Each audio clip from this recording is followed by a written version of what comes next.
Hi ఎలా ఉన్నారు? అందరూ బాగున్నారు కదా? నేను కూడా చాలా చాలా బాగున్నానండి. పండగ వెళ్ళిపోయింది అంటే సంక్రాంతి కంటే ముగ్గులు ముగ్గులు అంటారు.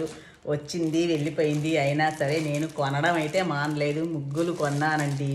అంటే యాక్చువల్గా నాకు ఇదిగో ఇదొకటి ఇదొకటి కొన్నానమాట. నేనేమనుకున్నానంటే ఇవి విడిగా వచ్చేస్తాయేమో, దాంట్లో మనము నేల మీద పెట్టి ఇవి వీటిలో ఫిల్ చేస్తామేమో అనుకొని దీన్ని డింగ్ డింగ్ అని పీకి పీకి పీకి తర్వాత వీడియో చూస్తే అలా కాదు, దీన్ని ఇలానే నేల మీద పెట్టేసేసి వీటిల్లో కలర్స్ ఫిల్ చేయాలన్నమాట.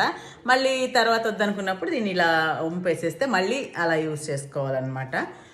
కొత్తగా ఉన్నాయి కదా, ముగ్గులు రావు రావు అని బెంగపడేదానికన్నా ఇలాంటి 4, 5, 6, 7, 8, 9, 10 కొని పెట్టుకున్నాం అనుకోండి, చక్కగా కావాల్సినప్పుడు అస్సలు వంకర టింకర లేని ముగ్గులు వేయచ్చు అనమాట. ఈ కాస్ట్ వచ్చి ఇదేమో నేను డీమార్ట్లో తీసుకున్నానండి, 100 రూపీస్ పడింది. ఇదేమో కొంచెము మీషో నుంచి తెప్పించాను, 180 పడింది. కొంచెం ఎక్కువే అనిపించింది. డీమార్ట్లో దొరుకుతున్నాయని నాకు తెలియదు అనమాట. దొరికితే అవే తీసుకుందునుగా, ఎందుకు తెప్పించుకుంటాను. ఈసారి నుంచి డీమార్ట్లో ఎన్ని రకాలు ఉన్నాయో అన్నీ ఇంక నుంచి మా ఇంటి ముందు ముగ్గులే ముగ్గులు ముగ్గులే ముగ్గులు. ఎలా ఉన్నాయంటారు?